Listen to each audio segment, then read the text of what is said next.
Melinda, you're a stone cold beast. I don't remember the last time I looked out off of the deck of the lifeboat and did not see Kristen Melinda, or the Love Boat for that matter. Kristen Melinda, good to see you. Caroline, how are you? Barbara Aldrich, good to see you, my friend.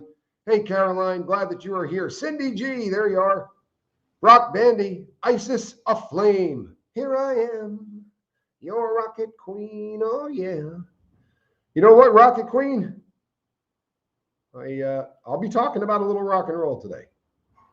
Briefly, but I'll be talking. William, there he is. What's happening, my man? I am glad you are here. We're playing with the time slot a little bit.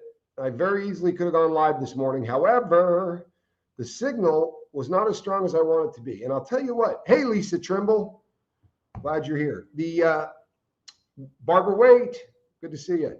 Barbara apparently watched some stuff last night that peeled her wig back. Happens to a lot of us. It really does. And the Mandela effect has that effect. So there's a device that you can do, and hey, Kathy, you can check to see the speed of the internet. And normally, if we can get up around 90, life is really good. I think it's megabits per second. I'm not 100% sure on that stuff because it's not my wheelhouse. I was going to say I'm not intelligent. I'm not saying that anymore. It's not in my wheelhouse. But the other day, what was it, 450? Yeah. Okay, 490. It's not even possible with the packages that they have here. But somehow we were pushing 490 megabytes per second. I don't necessarily believe that, but it has become obvious to us that when we go live, does a lot with how good the internet is. Ashley G, good to see you.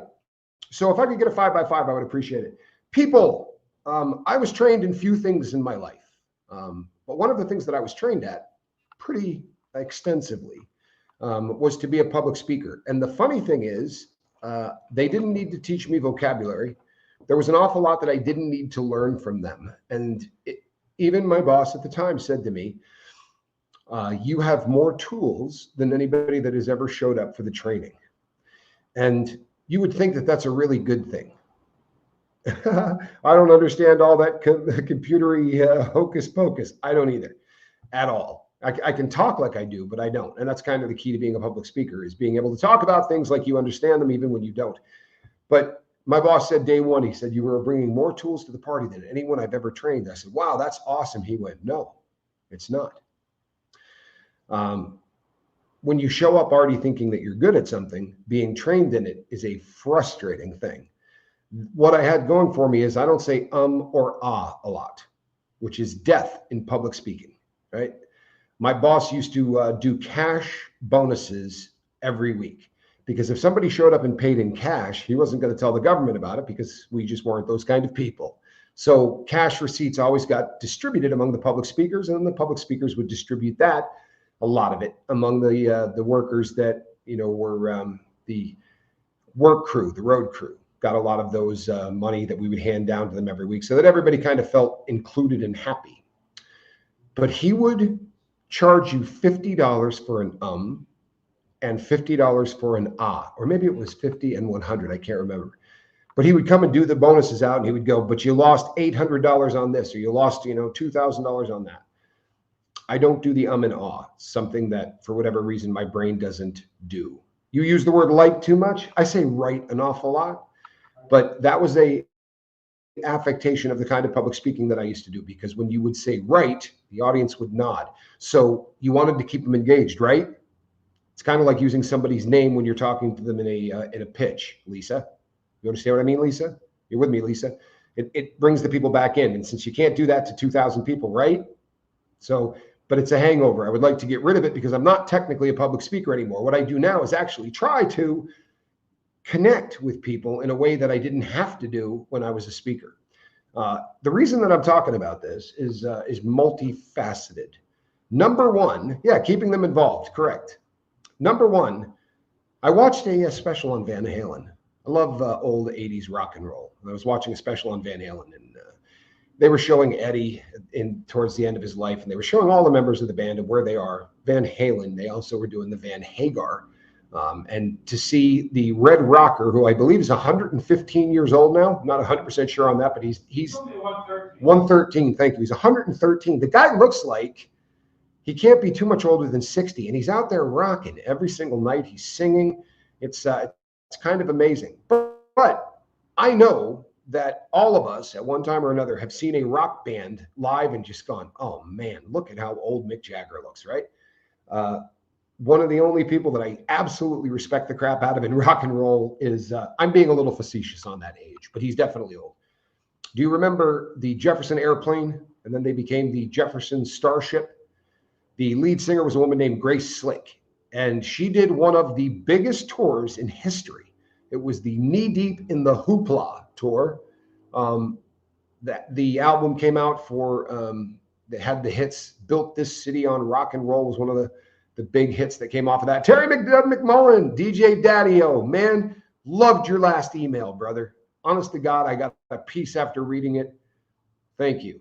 It was a novel, folks. Took me 2 days to read, but it was absolutely gorgeous. I'm picking on him because he always picks on himself for long emails. Always refers to it as a novel, so I thought I would take a short jab. But she was interviewed after the Knee Deep in the Hoopla tour, which made them enough money to buy Miami. And they said, what's the next tour going to be like? Are you guys going to release a new album? The real sassafras, buenos dias. I'm glad that you're here. They said, what's the next tour going to be? Are you guys going to release new material, or are you just going to do Jefferson Airplane and Jefferson Starship stuff? Because now you've got a pretty good sized catalog. And she looked at the dude doing the interview. And I'm telling you, this couldn't have been the 90s. If it was the early 90s, but it was probably late 80s. And she said, there's not going to be another tour. And the guy said, well, why not? And she said, because rock and roll is a young person's sport. It's about rebellion. It's about, being angry with your parents. Archie's mom, good to see you. She said, I'm not going to do that. Can you imagine Mick Jagger at 70s on stage singing Satisfaction? Really funny. Hindsight being 2020, it's absolutely hysterical. Sandy Wendy, good to see you. Because obviously Mick is now deep in his 70s, and they'll be touring this year. You can bet on it, right? It's the Need Your Money tour. I've seen them, and Mick puts on a hell of a show. I saw another band that I can't remember who it is, but they came out on stage, and the guy did this one, right? And he looked out at the audience, and he went, oh my God, do you guys look old? Which absolutely had me laughing. There's nothing worse, though, than seeing somebody come out on stage who isn't that funny. That interview was fantastic. It was one of my favorites. It really was. And Isis remembers that interview. Mick does look rough, doesn't he? How about Keith Richards? Keith Richards looks like he's been dead for a couple of years. That 100 years ago. Yeah, that heroin's a hell of a drug. But there's something really sad when you see a band and they can't hit the notes anymore, and you see them out there and they shouldn't be out there. And every once in a while, I get in my head about this, right? Because I'm not the speaker that I used to be. I can't remember things the way that I used to. And there are times that I swirl off in directions and I never come back. And it's usually not a big deal because I don't watch my stuff. So I don't realize how badly that I do it. But lately, the chat has been so fantastic that I'm spending a lot of time going back and watching the shows that I do. Barbara says, Axl can't hit the notes anymore. Well, when Axl was really in his prime, that dude was singing in so many octaves. It's astounding that he could do what he did. Yeah, he had a 4-octave range. And to be able to do that, yeah, I believe he probably isn't hitting those notes. I'm a huge Billy Joel fan. And as Billy's gotten older, his voice has gotten better. Something very bluesy about it that he didn't have in his youth. But he hires background singers to hit the high notes. And most people that show up probably aren't even noticing that. But I've been a fan for a long time, and I'm watching him die. It's kind of a bummer. But it got me thinking about the whole time thing. My father used to talk about the seasons of life a lot. And I remember him saying to me once, I'm watching you leave summer as I'm entering winter. And as a kid, it bummed me out. It was one of those things that made me want to do more drugs. And I said to him, please don't say shit like that. You know what I mean? Pardon me. Please don't say stuff like that. And he said, oh no, I'm having more fun in winter than I ever had in spring or summer. He said, this is the best season of my life. And this didn't occur to me until I was talking to Johnny about this. When, every morning Johnny would say, what are we talking about? What are you going to go live about today? And I said, I'm going to talk about time. And when we met the pastor who brought us to the rehab center, he's our, he's a very close new friend, but he's also the go-to and the translator between us and that rehab center. And the day that we met him, he said, he was talking about the church that he had started and this and that. He said, it's about a new season. He didn't say it's about the final season, but he may as well have, because most people that come here don't expat in their 30s. You know what I mean? You come here because you either get to a point where you don't like where you're living anymore. And by the way, most expats here are not necessarily American. There are way more Canadians here for whatever reason than there are anyone else. A lot of Canadians, but there are people from all over the world. We've got Aussies. We've got a very diverse group of expats that end up in Ecuador. But most of them come here in the last season of their life. Now, I talked on a recent show about a study that they did where people say, what's the greatest amount of satisfaction that you feel in life? When does that come? And for most people, believe it or not, it's in their 70s. And that makes so much sense to me. I talked about this once before, but I think it's about prejudice and not against race or stupid things like, religion or gender. It's prejudice, prejudging things you've already done in the past. You know what I mean? When I was still in the United States and I had gotten out of prison, I had friends on the street that I had known from before. And guys were calling me going, hey, we're going to this. There's this big party. It's kind of like a rave. And I went, oh, hell no. Right? I don't need to go out and experience this. I've been to raves. I went to Burning Man. Like, I've done a lot of these things where there are very large crowds of people. And do you know what? I don't need large crowds of people in my life anymore. I went to Mardi Gras. My favorite city in the United States of America, hands down, is New Orleans. Love that city. I love the attitude of the people. It's a fantastic place to go, but I would rather be anywhere on earth than in New Orleans during Mardi Gras. And I went there twice. As a kid, as a really young man, I went to Mardi Gras. I don't like crowds. I mean, I don't mind, 200 people. But when the crowds are so large that I cannot walk uninterrupted, like without trying to part the Red Sea to get where I'm going, my sense of peace goes out the window, right? Ashley G says, I don't like big, large crowds. Love New Orleans, but not Mardi Gras. Exactly. Now, if you've ever been there for Jazz Festival, there's never a better time to be in New Orleans than Jazz Fest, because Bourbon Street is about 1/5, maybe even a little bit less than that, maybe 1/8 of Mardi Gras. And if you want to see the crowds, you get on the e-car, you take it all the way out, and you go to the fairgrounds, and there's 800,000 people there. And they've got 5 or 6 stages set up, and they're playing great music. And I love Jazz Fest, one of my favorite events to go to. I think I've been there 5 times, seen some great acts there, but not a fan of Mardi Gras. I just can't do it. And there's something fantastic about getting older and realizing the things that you like versus the things that you do not like. Capiche? There's peace in that. There's also a tremendous amount of power in time. I'm not wearing a watch today, and I did it intentionally. When I talk about time, I would have to pick my favorite timepiece, and that's almost impossible. Truthfully, there's one watch that's my favorite watch, but I don't wear it much these days. It's kind of put up. I have a preoccupation with all things that keep time. And it started at a very young age. But when I got incarcerated, it became a focus that I can't explain. Guys had magazines sent in that had pictures of women. Guys had magazines sent in that had pictures of animals or pictures. I had watch magazines sent in. Like, what I subscribed to were watch magazines. And I can repair a watch. Believe it or not, with these fat fingers, I could take a watch apart and put it back together. Now, if you had told me 20 years ago I would be able to do that, I would have laughed at you. But maybe 25 years ago. But it was something that I wanted to learn how to do. And I destroyed hundreds of watches trying to figure out how to do it. But I bought them at thrift stores, and they were usually watches I knew that didn't carry value. And I practiced and I got good at it. But there was a fascination with watches. And it has led me into a fascination with all things time. I'm what they call a horophile. And yeah, you heard me. One of the reasons for this has a lot to do with the things that my dad said concerning entering the final stages of life. I'm not a young man anymore. I'm content as hell. I've never been happier. My body can't do the things that it used to, and my brain sure as hell can't do the things that it used to. I was a really good public speaker at one time. I mean, I was really good. Not only could I go out on 25 minutes notice on a subject matter that I had never spoken about, but I could do it shiffazed.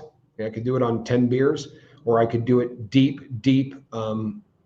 I did move all of the watches down here. I did. In fact, I got a good story about that. I got a really good story about that. I had about 250 watches in a Pelican case, right? And then I had probably another 200 in different smaller cases inside luggage between clothing, not trying to smuggle them, but just keeping them for safety, padded.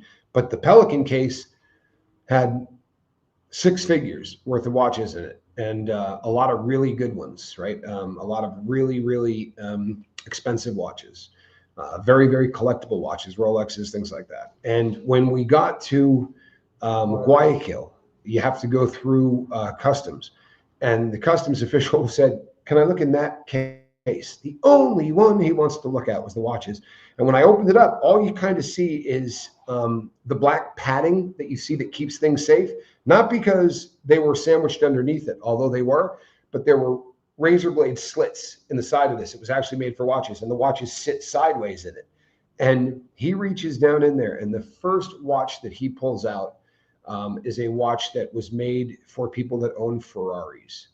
And it was made by Panerai. It's about an $8,000 watch. It's not a like ludicrously expensive watch, but it sure as hell isn't a cheap one. And it's one of the newest ones out there. That's a real thing. I'll watch makers. Rolex got a school in Texas and in Florida. They'll pay you $1,600 to learn how to work on them. Yeah, there's a ton of money in repairing watches because it's a dying art. Most people are not going into it. It takes a long time to learn. But the nice thing is that if you can do it, you're never going to be out of work, because the people that collect watches need people that can repair them. But the guy said to me, he's, "What's up with the watches?" And I said, "This is my collection." And he said, "And are these modern watches?" And I said, "No, I collect vintage. These are all vintage watches." And the first one he pulls out is about 8 years old. Right. And I said, and most of these I bought broken and I fixed them. There's not very expensive or very valuable watches. The first one he pulls out is a Panerai. And then randomly he grabs another one and he pulls out an Oyster Perpetual Rolex. And I just thought, oh, we're done. And he said, "This isn't a business, right?" And I said, "No, this isn't a business. This is a hobby. This is something that I just love." He lifts up the top part of this and it weighs 25 pounds because it has watches stuck in it. And one of my business cards is there. And it says, "A better time, watch repair," on it. And I'm not joking. I handed the guy a $20 bill. God forgive me. It wasn't a bribe. It wasn't bakish, but he started to nod like it was over. And I was like, "Oh, thank you," kind of tipping him. And I handed him $20 and he shut the case. He locked it and we walked out the door. And my brother goes, "Did you just bribe somebody?" And it didn't, honestly, I swear to you, this may sound really ignorant, but I was terrified. So perhaps I wasn't in my right mind, because it didn't occur to me until my brother said it that I may have just accidentally bribed somebody. And here's the thing, bribery is fantastic if the person takes the bribe. If they don't, it's a really bad thing. And I'm just glad that they didn't go, "I'd like to look in those 4 other bags." They did take the cats out of the bags that they were in so they could see if we had anything inside. And I was wearing a Swatch,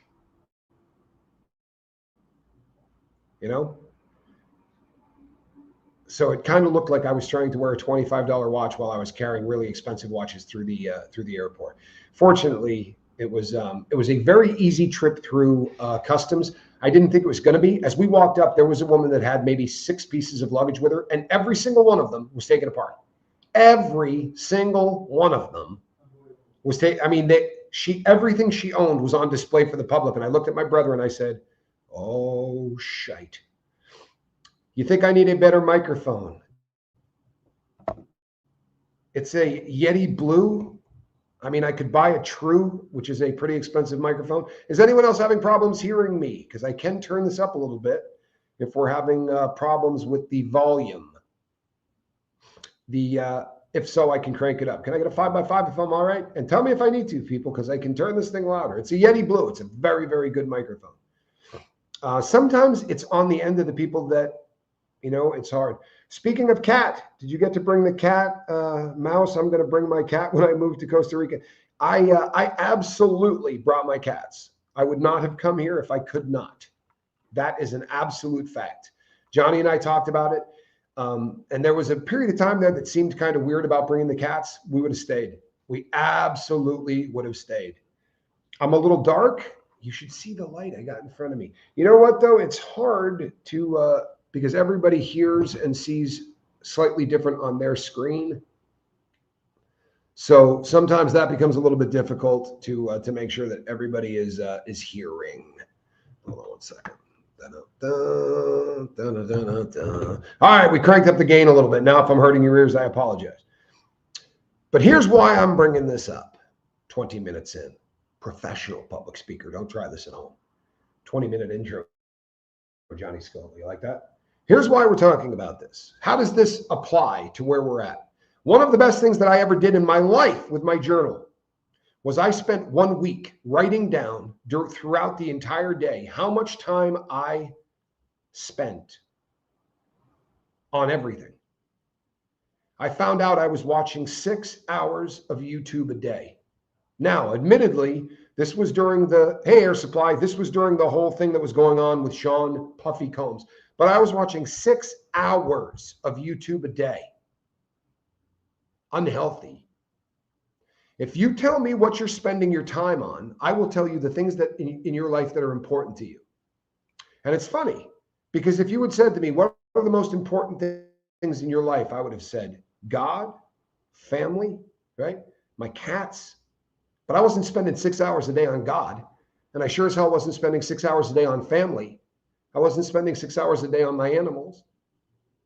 Ashley G says it's your job. No? Well, here's the thing. I turned it into a job, right? I turned it into a job. However, it's not why I started this. Real Sassafras says, I'm spending it on work and I don't like it. Yeah, it's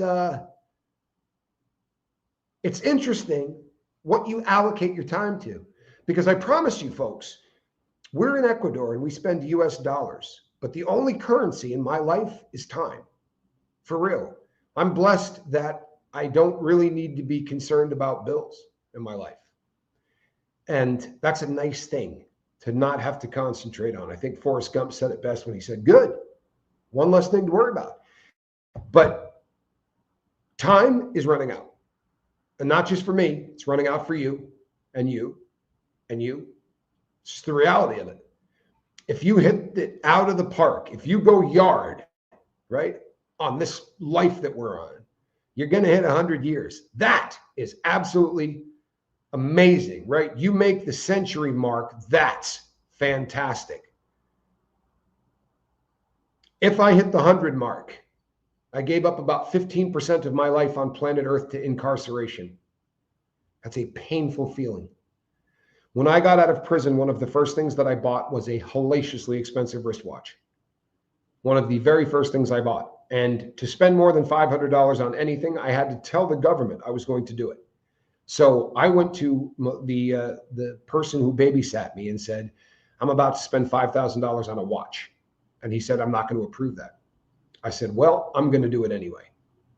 And he looked at me like I had something growing out of my forehead, an appendage of sorts. And he said, what do you mean you're going to do it anyway? I said, listen, I have wasted so much of my life.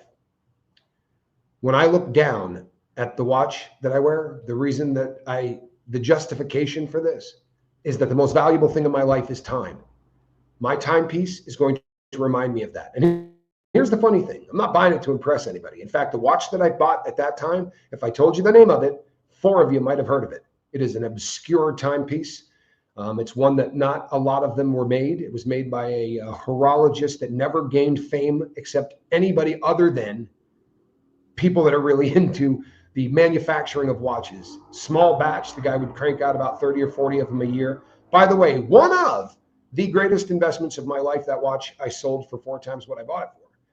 But when I told him I was going to buy this, he said, there's no justification for that. And I said, no, you're wrong. You're wrong.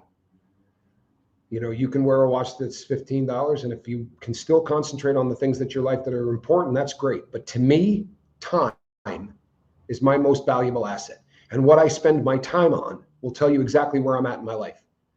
I've heard people say to me, I don't have time to journal. I am a journaling fanatic, and I probably spend between 30 and 35 minutes daily doing it. By the way, it would blow your mind how much journaling you can get done in a half an hour. Seriously, give it a try. But what I spend my time on will tell you what I care about.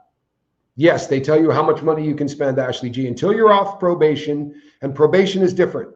In the federal system, probation doesn't mean you dodged going to prison. It means that you went to prison, you got out, and now you have to do probation. So while on probation, you cannot spend more than $500 on anything without permission. And I was doing everything right. So I went and said to the guy, and I said, hey, I made the money. It's my cash. And I want this. It's also an investment. You know what I mean? I've never bought a watch that I sold for less money than I bought it for. I buy investment timepieces. I don't buy stupid wristwatches, right? I buy ones that I know I'm going to be able to flip for more money. But there's something very important to me about never forgetting how valuable time is. Heroin stole that from me. Heroin made it so that time meant nothing. I couldn't tell you what day of the week it was. Super Sassafras, the real Sassafras with a super sticker. Thank you so much. You have no idea what that means to me. People, in the last 4 days, these things are popping back up. It's not an accident. It really isn't. Susan Miller says time, yes, which is one main reason why we are trying hard to sell up in Portugal and return to be closer to family in Scotland. Yeah. Do I have a favorite site to get vintage watches? My own? No, seriously. Yeah. I bought most of my vintage stuff on Chrono24, although you're not going to get deals on Chrono24. You're going to get deals on eBay. You're going to get deals on auction sites. Auction sites are probably the best place to go. I have some of the deals that I've gotten on auction sites, and the watch that I wanted to buy, I bought on an auction site. If I had bought it somewhere else, it would have been a hell of a lot more expensive than I got it for. If you know what to look for, the amount of money that you can save by going to auction sites. However, the biggest scores of my life have been at thrift stores, right? You learn what to look for, and you would be shocked how many times somebody takes a sock drawer and just donates everything in it, you know? This is so he will take time to learn Spanish because he can make a lot of money down there translating plus things. I am absolutely learning Spanish, and I am doing it. Lisa Trimble, I will talk to you shortly. Watches are an absolutely essential part of my life. Looking down at my wrist and being reminded of how much time I've wasted, of what was stolen from my life by me. I can blame heroin. I can blame the Sacklers. But I chose to flush away 15 years of my life being incarcerated. I also pissed away 46 years of my life doing everything I could to make sure that I wasn't concentrating on the things in my life that were important. I was killing time. It's a phrase we hear a lot, right? What are you doing? Just killing time. Good Lord, don't. Good Lord, don't. It's staggering how many times my brother will say, thank you again, real sassafras, means the world. My brother will say to me, how is it 4 o'clock? We live so much differently here than we did before moving here. And the days fly by because there's never a point during the day that we're not doing something. There's so much time spent engaging in things. In the United States, and this is my fault, not the country's, but moving has clarified things for me. But in the United States, I spent a lot of time sitting around doing nothing. And I would justify it by saying stuff like, well, watching YouTube is my job. I could watch other people talk about subject matters and learn from that. Or I could use AI, not to do it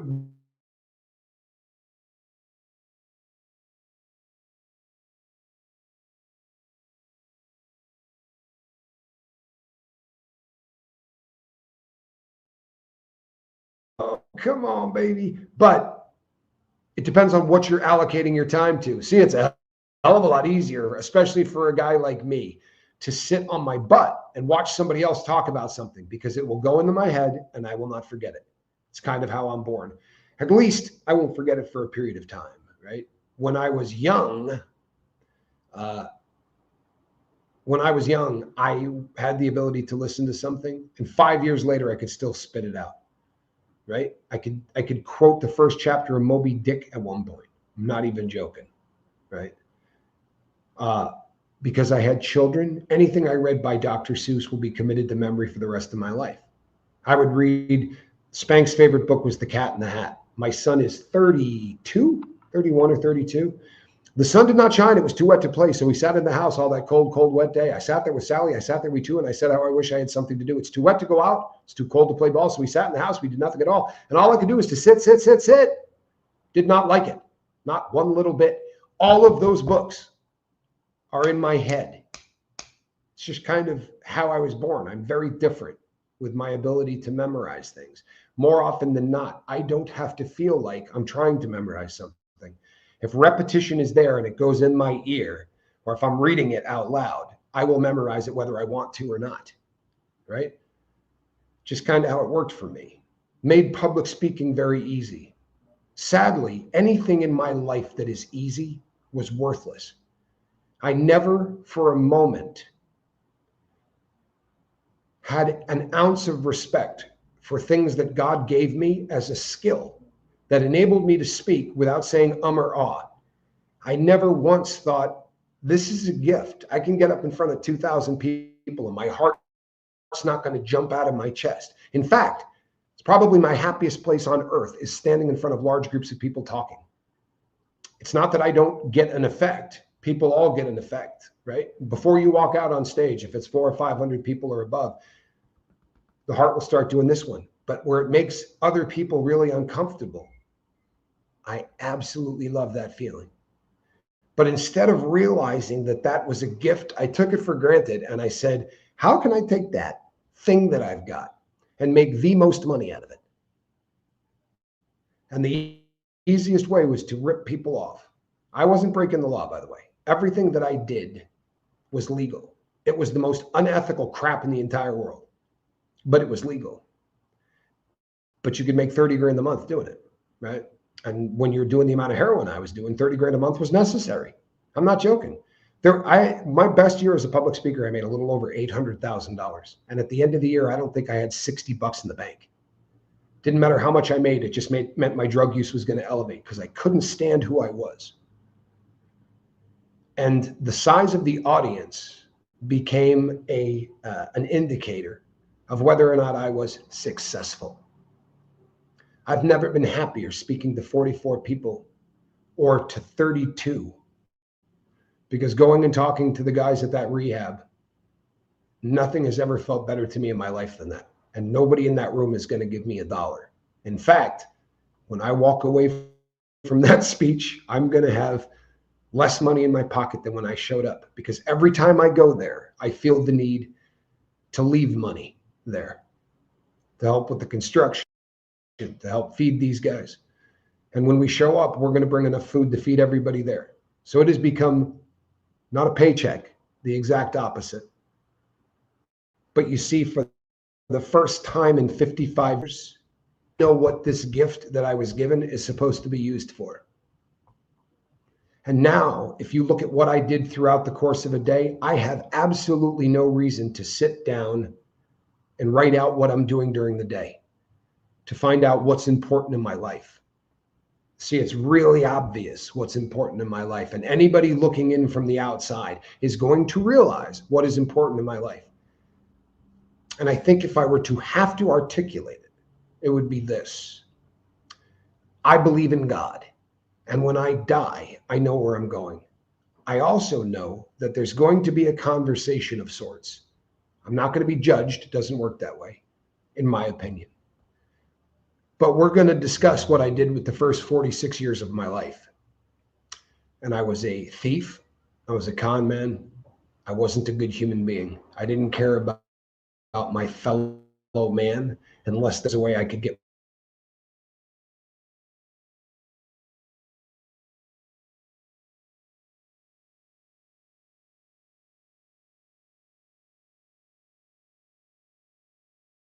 baby, come on back. This, what I'm doing right now, I needed to do heroin because I wasn't doing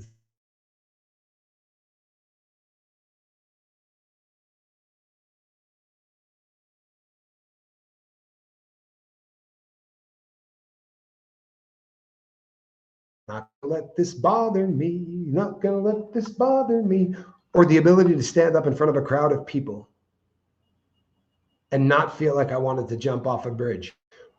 When it was explained to me that the number one fear on planet Earth was public speaking, I did the dog thing.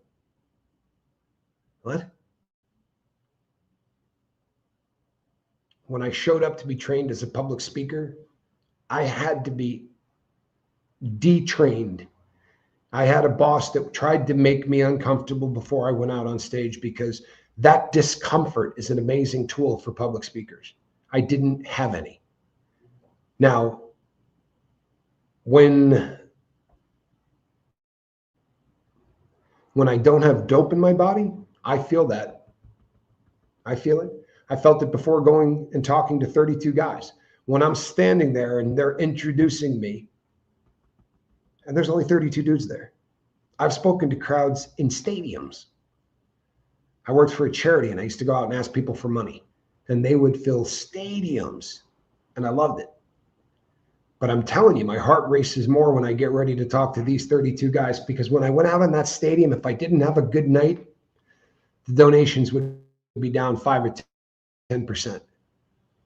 If I go and talk to these guys and I don't have a good day, I missed an opportunity to try to lay out what worked for me so that I didn't end up back sticking needles in my arms. Because the guys that I'm talking to, with the exception of about 3 or 4 of those guys, are boys. They're really young men.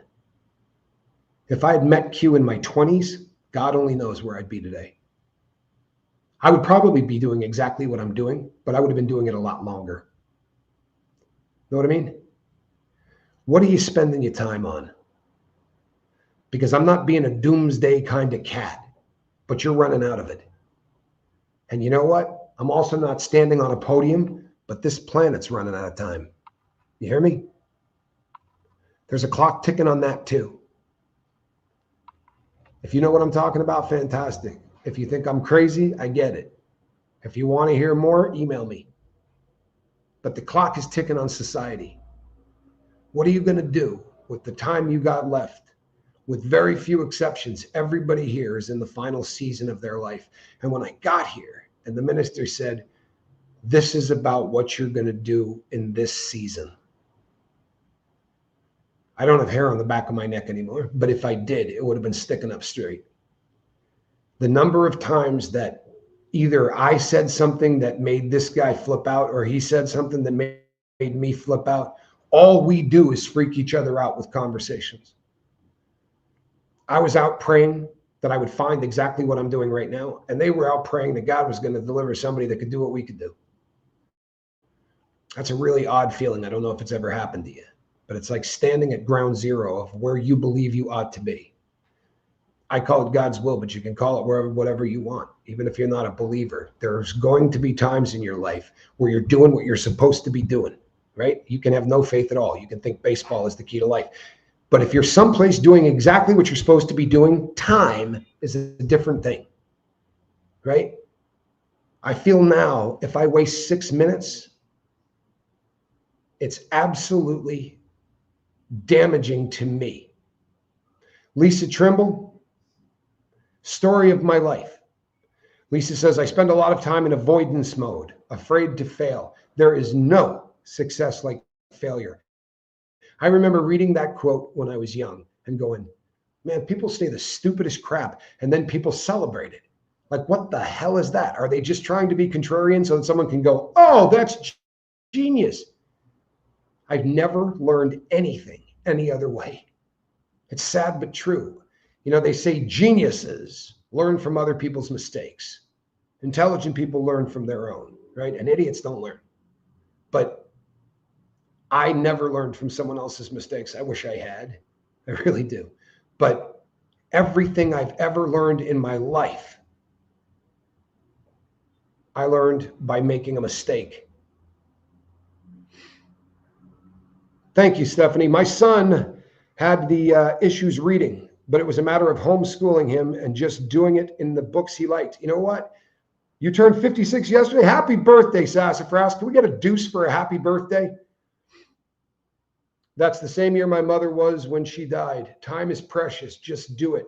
Real Sassafras, happy birthday. I'm sorry that you lost your mom when she was 56. That's way too young. It really is. It's way too young. Remember that resting is valuable. Hey, you know what? I rested for 46 years. Resting is definitely valuable. I'm being a wise guy. And we do. I allocate time to sleep every single day. It may sound like all we do. Look, I get up at 4 o'clock in the morning, but I nap every single day. I knock out at a minimum 1 hour of sleep, and I try to get 2 every single day. Because I realize what happens if I run my body down. I am most vulnerable, right? You've all heard the acronym HALT, right? If you're hungry, angry, lonely, or tired, I call it G-HALT. Because if you're feeling guilty, you're more vulnerable to a relapse than anything else.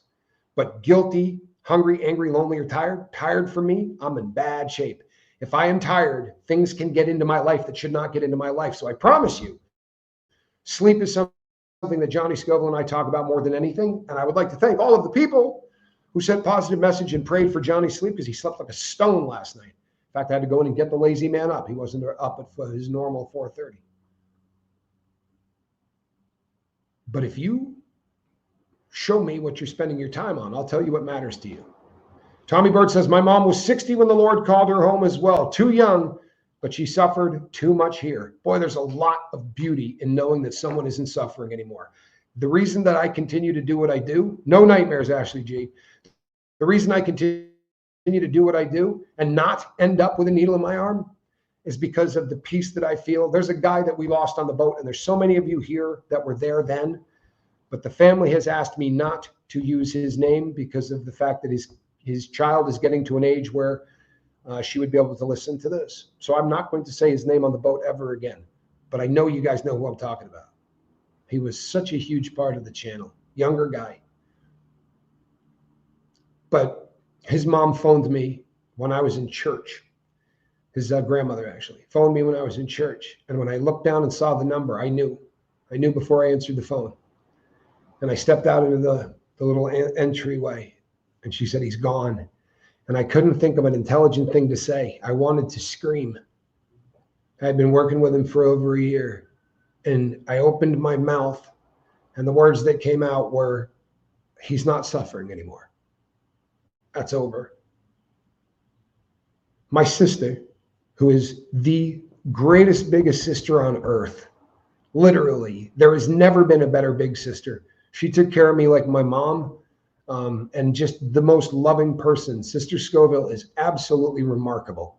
She really is. And we had fun together. I used to go skiing with her constantly. Just a great human being. But when I got out of prison the last time, she said, I'm going to be praying for you. I said, pray that I'm able to stay on the path. And she said, I'm praying that if you ever put another needle in your arm, that it kills you. Let that sink in. And I looked at her and said, what? She said, I know where you're going. So do you. If you can't beat it this time, I don't want to watch you suffer. And I don't think you want to suffer anymore. So I'm praying that if you choose to do that and you put a needle in your arm, that it takes you out on the first shot. I'll tell you what, that's heavy. That's so heavy. But it's probably the greatest prayer that anybody ever prayed for me, because it came from a place of love that most people can't wrap their brain around. Watching someone that you love fight a demon that they cannot win against, but are stupid enough to continue to try to fight. Make no mistake, if you're getting high today, and there's plenty of you that are, you may not say it in the chat, but you reach out to me and send me emails. And I'm not mad at any of you, I promise. But if you're continuing to get high, listen to the next statement that I say, meditate on it. The only way you will win a war with your drug of choice is to not get in a war with your drug of choice. It's easy to get sober. Don't let anybody tell you anything different.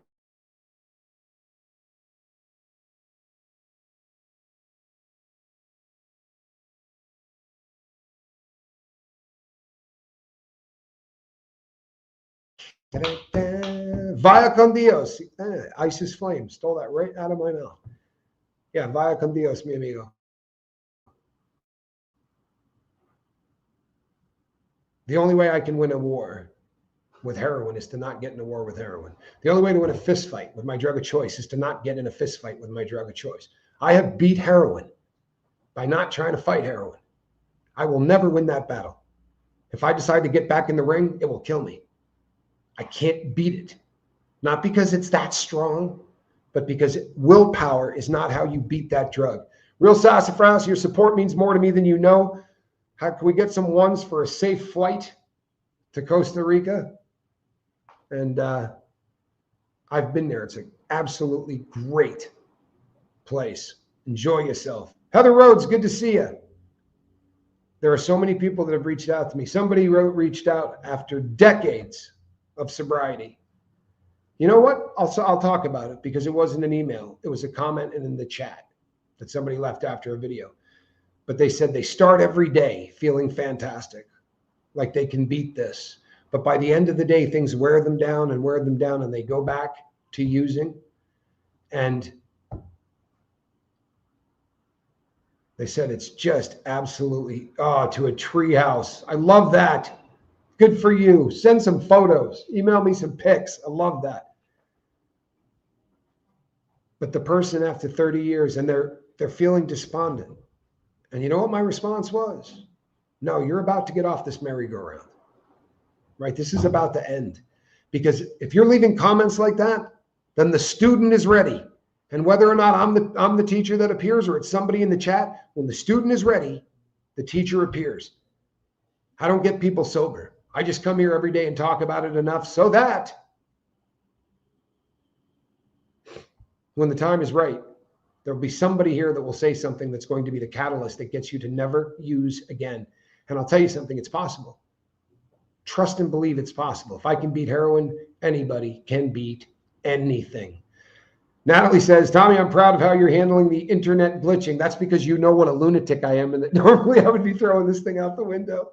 Thank you. Thank you for noticing, Natalie. I mean that because that is something that it's outside my control. You see, it's that 5%. I don't do well with the 5%, but I'm working really hard on not picking things up and throwing them. I was more ashamed of that than anything I've done on this channel in a long time. I really struggled with it. I thought about taking down the video, but that really would have been bad. Lisa Trimble says, cancer wasn't my dad's choice, but when he was in the hospital for the last time, he was sober. I was holding his hand and told him he could go. After the last 3 breaths, he died. It was beautiful. You know what? You know what's beautiful, Lisa Trimble? The fact that you recognize that that's beautiful. That's what's beautiful. Do you know how many times I talk to people who tell me the exact same story that you just told me? And they say, it was awful. I was there. I was holding his hand when he died. I'll never get over this. It was the worst thing in my life. And I think to myself, holy hell, get a gratitude journal. I talked to my dad twice the day he died. The first time he called me to tell me he was going to die that day. He wasn't in the hospital. In fact, he went out and got one of those Slurpee things that day. He got an EG's, they call them in Arizona. Great drinks. But he went out and got an EG's. And I said, don't say that. He goes, no, I'm not upset. I'm not upset at all. I'm ready to go. But today's the day. And we had a conversation and it wasn't good enough. So I called him back and we had another one and it was absolutely beautiful. But he said to me, make no mistake. And I said, and you're not bummed out? You're not scared? He said, why would I be scared? I'm either going to wake up next to your mother, which I've been doing for so long and I love, not a problem, or I'm going to wake up with Jesus. He had a peace that passes all understanding. He was ready to go. I hope that when my time comes, I face it as happy as he was. Not ready, happy. That final season in his life, right? Winter, it had come and gone also. He had done what he needed to do here, and he was ready to go on to the next adventure. There are so many people that I've worked with on this channel who will spend their entire life worrying about something that's going to be over that quickly. They get so preoccupied with the fact that death is coming that they don't realize life is still here. It's incredibly sad. I started this thought earlier. I'm going to finish it now. It is not difficult to get sober. In fact, it's easy. You make the decision. You say, I'm not doing this. And over the next 3 days, you don't use. You're sober. Staying sober is a stone cold bitch. No question. But quitting, easy. You got to do it for yourself. Another lie. Another lie. If you have to quit, it means you're using, right? That's a pretty easy jump there, isn't it? If you have to quit, it means you are using. If you are using, you're not going to quit for you. People who use don't love themselves. As a rule of thumb, people that are using every single day tend to hate themselves. If you live your life trying hard to be a good person, I don't think you have anything to fear from death, says Isis Flame. But I'll let you know. I like that. I don't know. I don't. I do know this. My beliefs, I don't intend to hop off the balcony anytime soon. And I intend to wring every single bit of life I can out of this planet. I intend to do everything within my power to leave this place a better place than I found it. Because for the first 46 years, I made it a worse place on a daily basis. So I'm going to spend from that point forward trying to leave the earth a better place than I found it. My goal is that when I die, people are going to go, I don't know what the hell was up with him. He came to this country, just seemed to love these people, but he did everything he could to try to help people not do drugs in a land he wasn't born in. That's kind of what I hope the epitaph is going to be, right? And boy, was he good with cats. I am going to continue to get worse and worse and worse at this public speaking thing. Unfortunately, it's not something that you get better at in your mid to late 50s. Your ability to focus, your ability to keep a continuity and bring a beginning, a middle, and through the entire process gets more difficult to do. But you know what? I'm not trying to get in your wallet, which is what I used to try to do. Not great with cat hair, though. That's Johnny. That's Johnny Scoville. I do shows, and somebody that we're close friends with said, you're never better than when you're righteously indignant. That's your brand. And I said, you think so? He said, yeah. I said, then what's Johnny's brand? He said, cat hair. Johnny wears his heart on his sleeve. It's one of my favorite things in the world about him. Truthfully. And he started it long before I did. I could tell you stories. My father said of Johnny that he had the biggest heart on earth. It's a really cool thing to say, isn't it? Well, Tommy, Larry Bird can't play a full game anymore, but he's still the GOAT. Thank you, Isis Flame. A beautiful thing to say. Yep, Johnny seems wickedly addicted to cat hair. It's his drug of choice. Susan Miller, I love you. I'm leaving that up until this bad boy is over. Oh, that is absolutely awesome. Susan Miller says, not addicted, allergic. No, addicted is way better. Don't you change that.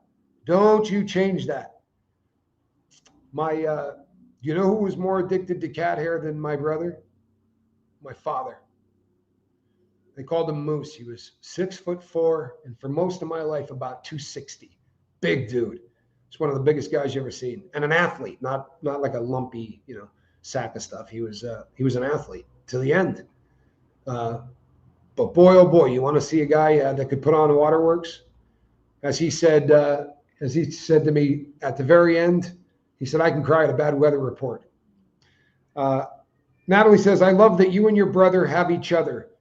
I wish I had $1 for every person that said that. Really? Honest to God, if I had $1 for every person who said that, I would go double the size of that rehab center today. No joke. We're We're not going to ask for money for this. So I'm not mentioning it for that reason. But my brother and I are going to double the size of that rehab center. Not exactly sure how it's going to happen yet, but I'm damn sure it's going to happen. Absolutely. They have 32 guys there. We're going to get that thing to where it can take 64 guys. You know, it was like when I first started the lifeboat and we wanted to save 6 people, and then we were going to save 6 more. Well, when we get to 64, we're going to try for 128. Is that math right? I was told there would be no math. Damn, he was told there would be no math. People, when you're journaling and you're looking down at a piece of paper and you can't figure out what to write, start writing what you spent your time on today. Most of us are in winter. Let it be the best season of your life. Huh? You got all of the knowledge from spring and summer and fall, right? Is that the capacity for the center? Ashley G, they got enough land where the capacity of this center could be 600 people if we could get there. We could build this puppy until it could handle a whole lot of people that need help. I adore my sister, but I would dearly love to have a brother. Barbara, you have hurt my feelings.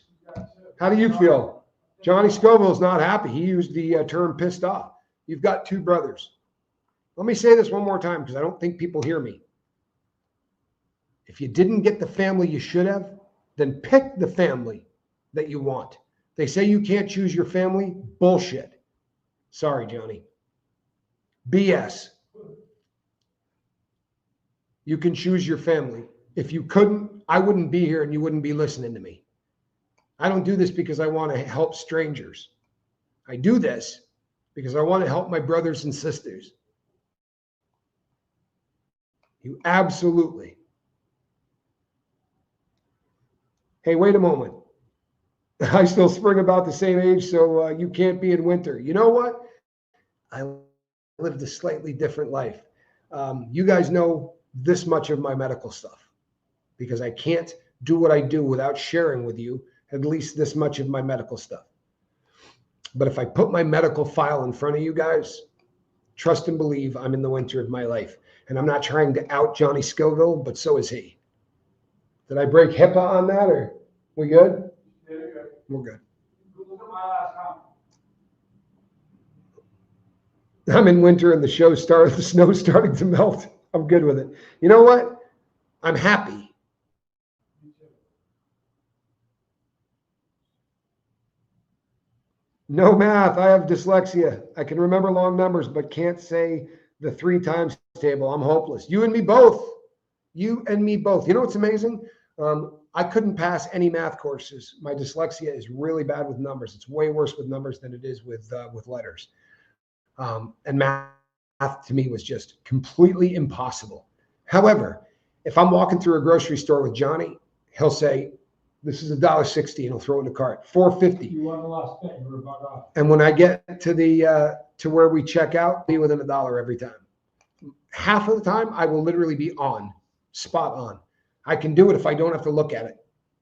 But if I have to look at it, it's over. Cindy, I love you. And you know what? I'm going to put you on blast. Go back and watch your comments. Go back a month and watch your comments. Go back 45 days and watch your comments. Go back 60 days and watch your comments. You can go back and read the chats. You, my sister, have evolved into one of the most beautiful people that I know. I'm not saying you weren't great when you got here, but boy, you are a lot greater today than when you got here. I love you too. I really do. That brings us to the top of the hour, folks. Between now and the next time I see you, I want you to put a little love in your heart. Don't go anywhere. Don't bail early. You'll regret it. Don't move. I am Tommy Scoville. And this right here is a cat in a basket. Giggity. Good girl. It took her a while to get into the whole spirit of the South American thing, but squirrel's back. She wants you to know it. That is a cat in a basket. Do me a favor. Go and leave a comment after this and make sure you hit the thumbs up. It's not about me at this point. It really isn't. You know what it's about? It's about telling the damn algorithm that people that curse in the face of foreigners aren't as important as people who have a big heart. You don't even have to write something. Put a heart, put a thumbs up, but leave it in a comment and smack that thumbs up button. If you've not hit subscribe, ask yourself why you haven't. Hey, William, thank you, my guru. All right, people, I will see you on the next one. Between now and then, put a little love in your heart and make sure you catch out. Chase the Heat South America. It's got a good show coming up. I'm Tommy. See you on the next one.